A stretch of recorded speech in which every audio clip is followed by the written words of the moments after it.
Hello students, today we are going to study some questions based on Cauchy's condensation test and Cauchy's integral test. So before that we must know the general form of Cauchy's integral test. So let's study general form of Cauchy's integral test. If the function f be defined non-negative and decreasing for x greater than equal to a, सम a point है और a belongs to the natural number set और x आपके पास कोई function जिस पे depend कर रहा है, f डिफाइंड है कैसे, नॉन नेगेटिव रहेगा और डिक्रीजिंग रहेगा हर एक x के लिए which is greater than equal to a where a belongs to natural number n. Then the series n a से लेके इन्फिनिटी तक फंक्शन f ऑफ n, ठीक है, n वेरी कर रहा है जहाँ पे a से लेके इन्फिनिटी तक जा रहा है, and the integral a to infinity f of x dx converge और डाइवर्ज टुगेदर. ये इसकी जनरल फॉर्म है. इससे पहले हम इसकी पर्टिकुलर फॉर्म पढ़ चुके हैं कॉचीज़ इंटीग्रल टेस्ट की. तो आज हम क्वेश्चंस करेंगे कॉचीज़ कंडेंसेशन और कॉचीज़ इंटीग्रल टेस्ट के. तो let's start with first question जो आपने ऑलरेडी पी टेस्ट में प्रूव किया हुआ है. अब इसको कॉचीज़ कंडेंसेशन टेस्ट से कैसे प्रूव करेंगे इसे देखते हैं. तो now using Cauchy's condensation test show that series 1 over n raised to power p where p is positive, p is greater than 0, converges if p is greater than 1 and diverges if p is less than equal to 1. ये हमने prove करना है. तो let the function जो कि n मतलब natural numbers पे depend कर रहा है, तो सी जो आपके पास समीशन है f of n is equal to summation 1 over n raised to power p, ये हमारा पास फंक्शन है. So that the function F N is equals to 1 over n raised to the power p where p is greater than 0. Now F N is a positive decreasing function जो हमें यहाँ पे बताया गया है फॉर ऑल n, ठीक है. जो n कहाँ से आ रहा है, नेचुरल नंबर से. जैसे जैसे n इंक्रीज करेगा ये पॉजिटिव रहेगा और डिक्रीजिंग फंक्शन रहेगा. But Therefore, by Cauchy's condensation test हम जानते हैं series f of n and the series 2 raised to power n f of 2 raised to power n दोनों कन्वर्ज और डाइवर्ज करती हैं एक साथ, ठीक है, converge and diverge together. Now the series 2 raised to power n f of 2 raised to power n आपके पास कैसे लिखी जा सकती है. It is summation f of n कैसे है, series 1 over n raised to power p. तो इसका मतलब यहाँ पे जो भी चीज़ आएगी वो यहाँ पे हम सब्स्टिट्यूट कर सकते हैं. तो हमारे पास आ रहा है it is equal to series 2 raised to power n ये वाला एंड अपॉन ये आपके पास आ जाएगा क्योंकि n की जगह पे 2 raised to power n लिखा है, तो ये हो गया 2 raised to power n whole to the power p. तो whole to the power p which is equal to series 2 raised to power n over 2 raised to power n p. Multiply हो गया ये. और उसके बाद हमने इसको और सिंप्लीफाई किया तो series summation 1 over 2 raised to the power n p minus n, ये वाला n जो आपके पास आ रहा है इसको हमने यहाँ पे माइनस करवा दिया. इसको हम और पर्टिकुलर लिखें तो कैसे लिखेंगे, summation 1 over 2 raised to the power p minus 1 bracket में whole to the power n, क्योंकि n कॉमन ले लिया है और कोई फ़र्क नहीं पड़ रहा है, ठीक है. सेम आपके पास पावर्स मल्टीप्लाई हो जाती हैं which is GP. We know that geometric progression है विद कॉमन रेशियो क्या रह रहा है 1 over 2 raised to the power p minus 1, क्योंकि यहाँ पे n1 आएगा, फिर n2 आएगा, n3 आएगा, n4 आएगा. तो इसी को हम क्या कर रहे हैं, एक एक करके मल्टीप्लाई करके इंक्रीज़ हो रही है नेक्स्ट टू नेक्स्ट टर्म्स जो आपके पास आ रही हैं. तो ये हो गई हमारे पास GP सीरीज़, ठीक है. तो जिसका common ratio 1 over 2 raised to power p minus 1 है. तो हमारे पास दो केसेस अराइज होंगे, वही जैसे हमने वहाँ पर पी टेस्ट में किए थे वैसे ही हमने यहाँ पे केसेस बनाने हैं इसके. अब यहाँ पे देखिए दो केसेस अराइज कैसे हो रहे हैं. केस 1 में हम ले रहे हैं p which is greater than 1 और केस 2 में जैसे वहाँ पे लिया था 0 से लेके 1 तक के बीच में ये स्ट्रिक्टली ग्रेटर देन 1 है, इसमें p इक्वल टू 1 नहीं ले रहे हैं. तो यहाँ पर क्या होगा, then 2 raised to power p minus 1 को हम लिख सकते हैं it is greater than, strictly greater than मतलब इक्वल नहीं हो सकता कभी भी, strictly greater than 2 raised to power 0. Obviously क्योंकि p इज़ ग्रेटर देन 1 है तो 2 होगा. तो 2 माइनस 1 क्या होता है, अगर मिनिमम हम ले लेते हैं तो 2 होगा. 2 माइनस 1 क्या आएगा 1. 2 raised to power 1 is greater than 2 raised to power 0. अब अगर 3 लेते हैं तो 3 माइनस 1 क्या होगा 2. 2 raised to power 2 क्या हो जाएगा 4. 4 आपके पास क्या है greater than two raise to power 0 obviously. तो मतलब p चाहे आप कोई भी वैल्यू ले रहे हो वो हमेशा greater than two raise to power 0 होती है। It means it is equal to 1। इसका मतलब हमेशा 1 से ग्रेटर रहेगी ये वाली टर्म। और हमें पता है कि अगर कोई भी टर्म ग्रेटर देन 1 होती है या कोई भी टर्म किसी से कंपेरेबल होती है तो उसका रेसिप्रोकल ऑपोजिट होता है। ठीक है, ये चीज़ होती है यहाँ पे। तो हमारे पास इसी तरीके से यहाँ पर आएगा therefore 1/2 raise to power p minus 1 is less than 1। ये हमने रेसिप्रोकल ले लिया है। ठीक है, तो ये हमारे पास होता है फ्रॉम दी प्रूफ्स ऑफ ये जो आपके पास इनइक्वालिटीज़ होती हैं, लेस देन और इक्वल टू इनइक्वालिटी होती है। Therefore series 2 raise to power n f of 2 raise to power n क्या हो जाएगी? सीरीज़ किसके बराबर है? 1/2 raise to power p minus 1। ठीक है, it is 2 raise to power p minus 1 whole to the power n जो कि GP है with common ratio 1/2 raise to power p minus 1 GP है। तो इसका मतलब क्या हुआ? अब ये चीज़ क्या हो गई? क्योंकि ये हमेशा पॉजिटिव रहेगा, इट इज़ ग्रेटर देन 0। ठीक है, p आपके पास आप कुछ भी वैल्यू ले लो क्योंकि ग्रेटर देन 1 ही लेनी पड़ेगी। तो हम जो भी वैल्यू डालते हैं वो हमेशा उसको पॉजिटिव देता है, तो इसलिए स्ट्रिक्टली ग्रेटर देन 0 आ गया। और हमेशा लेस देन 1 है तो ये लेस देन 1 हो गया।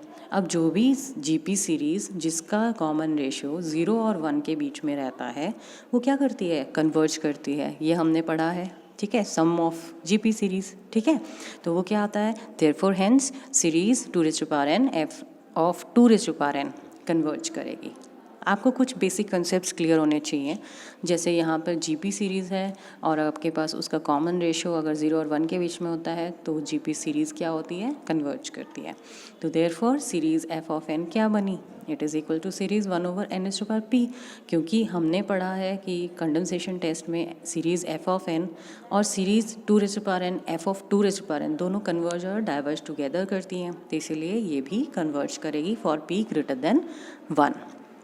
ठीक है, अब केस 2 देखते हैं जिसमें p आपके पास 0 और 1 के बीच में है और 1 के इक्वल भी हो सकता है। तो अगर ये 1 के इक्वल हो सकता है तो इसका मतलब क्या है? 1 minus p is greater then और इक्वल टू 0 हो जाएगा। ये चीज़ समझ में आ रही है? कैसे? p is less than equal to 1 है तो इसका मतलब क्या होगा? It is greater than equal to 0। p हम राइट साइड ले गए तो इसका मतलब हम इसको ऐसे लिखें या ऐसे लिखें, सेम ही चीज़ है, लेस देन और इक्वल टू की फॉर्म में। ठीक है, तो हमारे पास क्या आ रहा है? Which implies 2 raise to power 1 minus p।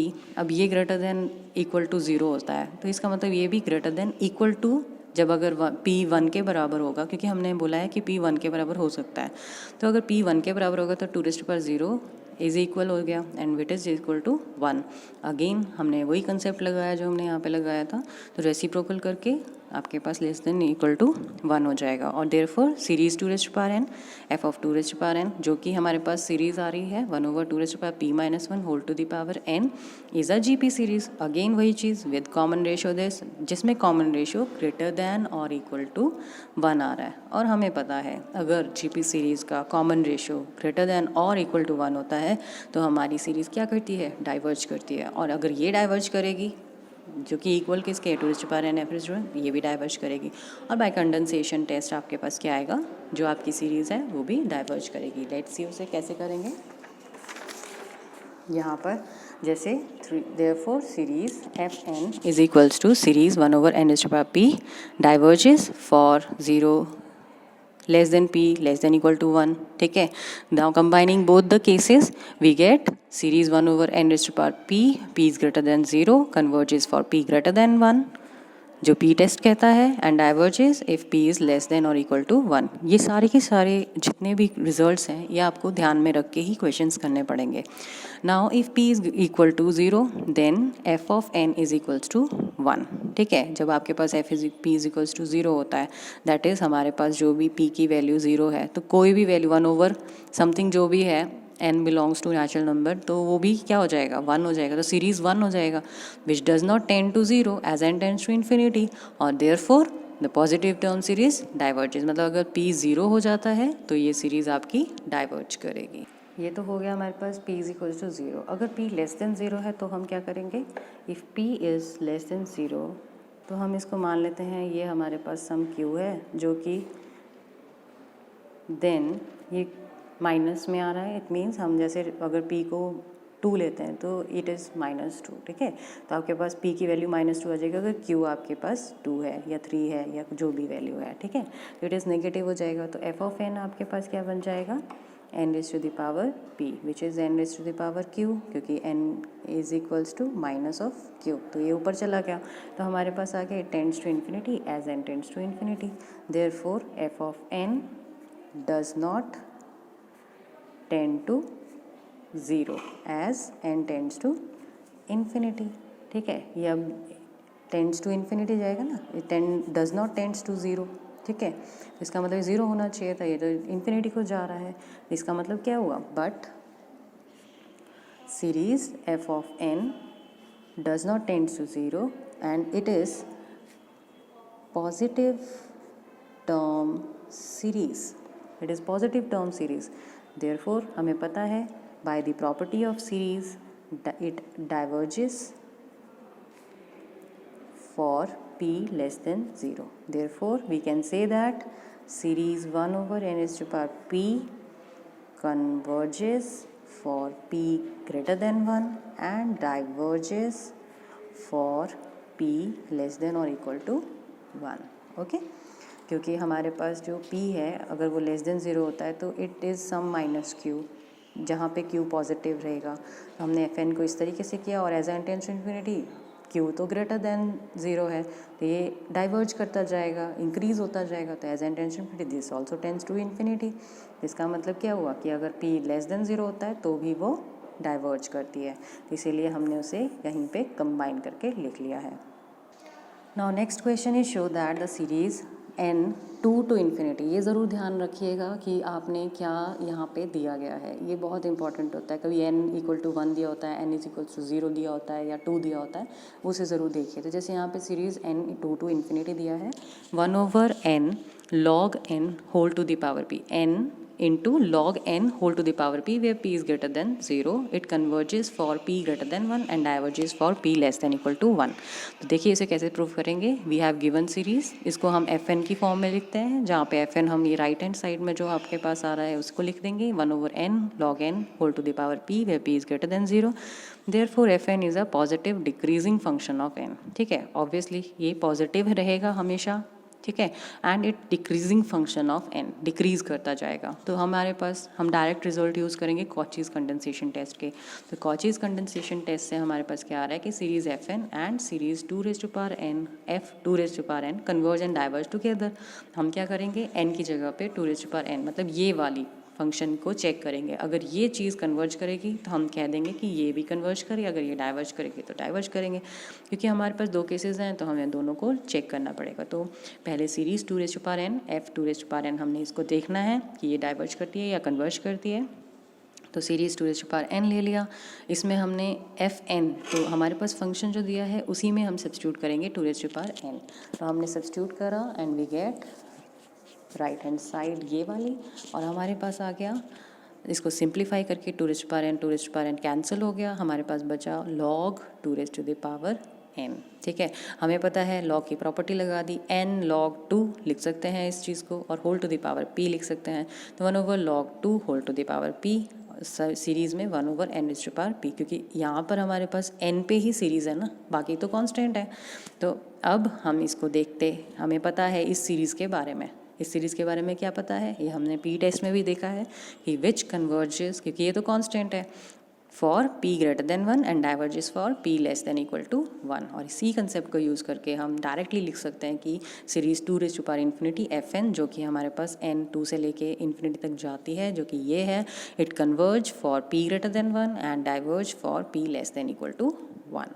Next हमने कॉचीज इंटीग्रल टेस्ट किया था, तो उसी के ऊपर बेस्ड क्वेश्चन आ रहा है. Using Cauchy's integral test discuss the convergence and divergence of the series n 1 to infinity 1 over n raise to the power p and p greater than 0. अब जैसे हमारे पास कई बार लिखा नहीं होता है यहाँ पे 1 टू इन्फिनिटी है या नहीं, तो अगर हमें दिया गया है कि n belongs to the natural number set, तो automatically it is varying from 1 to infinity. ठीक है, अब हमारे पास गिवन सीरीज हो गई. अब कॉचीज इंटीग्रल टेस्ट में क्या करते थे, हम एफ एक्स अज्यूम करते हैं जो कि इसी के जैसा दिखता है, जिसमें हमारे पास x आ जाएगा. यहाँ पे एफ एन होता है ना, तो 1 over x raise to power p, और यहाँ पे आ गया आपके पास p greater than 0. Therefore f of x is positive and decreasing for x greater than equal to 1.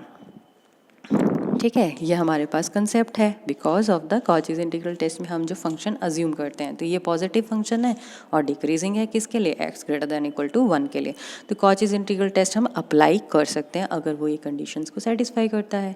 Now the following cases arise, इसमें भी हमने केसेस चेक करेंगे। तो आप ले लेते हैं पहला केस जिसमें p इज इक्वल टू 1 आता है। p इज इक्वल्स टू 1 में देयरफॉर हम क्या करेंगे, p की वैल्यू 1 से लेके इन्फिनिटी तक करते हैं। तो हमारे पास आ गया 1 टू इन्फिनिटी fx dx। ठीक है, limit n tends to infinity 1 to infinity, मतलब हम इस इंटीग्रल को चेक करके हम जो सीरीज़ है उसके बारे में कंक्लूजन निकालेंगे। तो 1 to infinity 1 over x dx लिख सकते हैं, limit n tends to infinity. ठीक है, तो आपके पास क्या आ रहा है, it is equals to limit n tends to infinity log x whole to the power n। ठीक है, क्योंकि हमारे पास इंटीग्रल होता है 1 ओवर x का। तो हमारे पास आ गया limit n tends to infinity log n minus log 1, lower limit और अपर लिमिट। ठीक है, upper limit minus log, it is equal to infinity minus 0 is equal to infinity, that is हमारे पास n टेंड्स टू इन्फिनिटी है ना, इसीलिए ये infinity minus, चलो ये तो 0 होता है लेकिन ये तो आपका रिजल्ट इन्फिनिटी ही देगा। तो therefore 1 to infinity fx dx diverge कर रहा है क्योंकि इसकी लिमिट आपके पास इन्फिनिटी आ गई, इस इंटीग्रल का वैल्यू इन्फिनिटी आ गई, तो ये सीरीज़ भी डाइवर्ज करेगी। अब लेते हैं case 2, p is not equal to 1 अगर हम लेते हैं, यानी इसमें सारे केसेस हम यहाँ पे इसी में सब केसेस बनाएंगे। जैसे p is not equal to 1 है तो 1 to infinity fx dx limit n tends to infinity 1 to n। ठीक है जी, जैसे हमने यहाँ पे किया था, ठीक है, वही चीज़ हमने कर दी। तो वही चीज़ हमने यहाँ पे 1 ओवर x, बस p नॉट इक्वल टू 1 रहेगा, तो 1 to infinity x raise to power minus p की फॉर्म में इसको लिख सकते हैं। अब इसके इंटीग्रल को हमें इंटीग्रेट करना होता है, तो हमें पता है कि x raise to the power minus p है, तो इसकी इंटीग्रेशन क्या होगी, x raise to power 1 minus p over 1 minus p. ठीक है, जैसे x का पावर आपके पास -2 है, तो हमें पता है कि हमारे पास क्या होता है x minus 2 plus 1 over -2 plus 1, तो +1 आप पहले लिख लो, तो हमारे पास इसको लिख सकते हैं, हम इसको लिख सकते हैं कैसे, 1 x raise to power 1 minus 2 over 1 minus 2, ऐसा भी लिख सकते हैं, तो एक ही बात है। तो हमारे पास आता है x 1 minus p 1 minus p whole to the power n, तो 1 over 1 minus p limit n tends to infinity n raise to the power 1 minus p, क्योंकि एक तो लिमिट n है। ठीक है, तो आपके पास आ गई, तो अब आपके पास क्या वैल्यू आ रही है, क्योंकि हमारे पास लिमिट किस पे है, x पे है ना, तो एक की वैल्यू n आ गई, दूसरे की 1 आ गई, तो 1 raise to power 1 minus p, तो ऑब्वियसली आपके पास 1 ही आएगा। इसके सब केसेस हमने डिस्कस कर लेते हैं। तो हमारे पास क्या आ रहा है, ये चीज़ पूरी की पूरी है। इस पे अब हम चेक करेंगे कि p अगर लेस देन 1 है, p इज़ ग्रेटर देन 1 है, तो कैसे होगा। तो सब केसेस में if p is less than 1 then limit n tends to infinity n raise to the power 1 minus p, n tends to infinity है तो ये इन्फिनिटी हो गया। 1 टू इन्फिनिटी fx dx हमने इंटीग्रेशन करी which is infinity, 1 to infinity fx dx diverge करेगा, therefore it implies series n 1 to infinity ये भी डाइवर्ज करेगी क्योंकि इंटीग्रेशन ही इन्फिनिटी होगी। तो हमें पता है हम कॉचीज इंटीग्रल टेस्ट से कह सकते हैं कि हमारे पास ये भी डाइवर्ज करेगा। नेक्स्ट है हमारे पास if p is greater than 1 then limit n tends to infinity n raised to power 1 minus p limit n tends to infinity 1 over n raised to power p minus 1। अगर p greater than 1 है तो हम ऐसे लिख सकते हैं ना इसको, क्योंकि p ग्रेटर देन 1 है तो ये चीज़ पॉजिटिव रहेगी, अदरवाइज़ ये हम लिख सकते थे जैसे हमने इसी पिछले केस में किया। तो 1 to infinity fx dx is 1 over 1 minus p, 0 minus p हो गया, इंटीग्रेशन लिमिट्स लगा दी, तो हमारे पास आ गया 1 over p minus 1 which is a finite value, therefore it converges, series n1 to infinity 1 over n h by p converges। तो combine कर दिया हमने सारे रिजल्ट, और हमें पता है ये p टेस्ट में भी होता है, तो हमारे पास क्या आ रहा है, series n1 to infinity 1 over n h by p, p is greater than 0 converges for p greater than 1 and diverges for p less than or equal to 1। आप जितने ज़्यादा क्वेश्चंस करेंगे उतना आपको क्लैरिटी होगी, इसीलिए आपका लास्ट क्वेश्चन आ रहा है जिसमें हमें शो करना है, show that the series n2 to infinity n plus 5 n square plus 1 bracket में log n whole to the power -5/4 ये कन्वर्जेंट है, ये हमें शो करना है।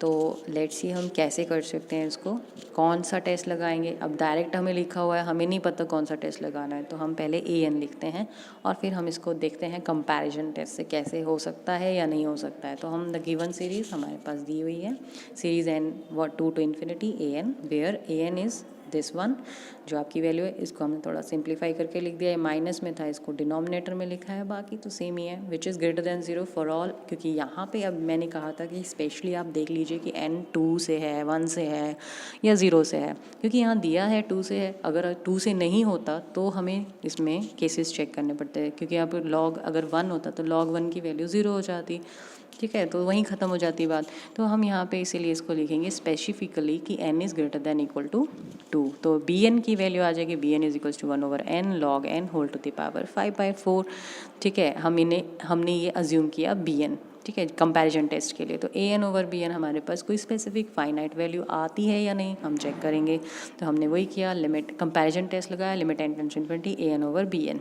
हमने पहले भी बहुत सारे क्वेश्चंस किए हैं कंपैरिजन टेस्ट के, तो आई होप आपको कोई प्रॉब्लम नहीं होगी। तो यहाँ पर आ रहा है 1 + 0/1 + 0 इज इक्वल्स टू 1, 0 कैसे आया, लिमिट ले ली, n tends to infinity, this become 0, this become 0, तो 1 + 0 आ गया, which is finite and non zero. हम कंपैरिजन टेस्ट से कहेंगे कि सीरीज an और bn विल कन्वर्ज और डाइवर्ज टुगेदर, एक साथ करेगी, और देयरफॉर बट जो सीरीज़ है bn हमारे पास है 1/n log n whole to the power 5/4 is convergent by Cauchy's condensation test, क्योंकि हमने प्रूव किया था कि ये चीज़ कन्वर्जेंट है। क्योंकि हमने कैसे प्रूव किया था, series n 2 to infinity 1/n log n। तो मतलब कुछ रिजल्ट्स आपको ध्यान में रखने भी पड़ेंगे, नहीं तो आपको खुद उस टाइम पे चेक करना पड़ेगा। जैसे अगर ये क्वेश्चन आता है तो आपको ये चीज़ पूरी प्रूव करके भी शो करनी पड़ेगी कि ये चीज़ कन्वर्जेंट है या डाइवर्जेंट है। तो हम डायरेक्ट इसको कर रहे हैं क्योंकि हम ये यूज़ कर सकते हैं बाय कॉचीज़ कंडेंसेशन टेस्ट कि bn अगर कन्वर्जेंट है तो an भी कन्वर्जेंट होगी बाय कंपैरिजन टेस्ट, और कॉचीज़ कंडेंसेशन टेस्ट कहता है कि दिस विल कन्वर्ज, क्योंकि हमने इससे पहले यही क्वेश्चन प्रूव किया था। तो हमारे पास ये आ गया, therefore series n 2 to infinity an is convergent. Questions करते रहिए।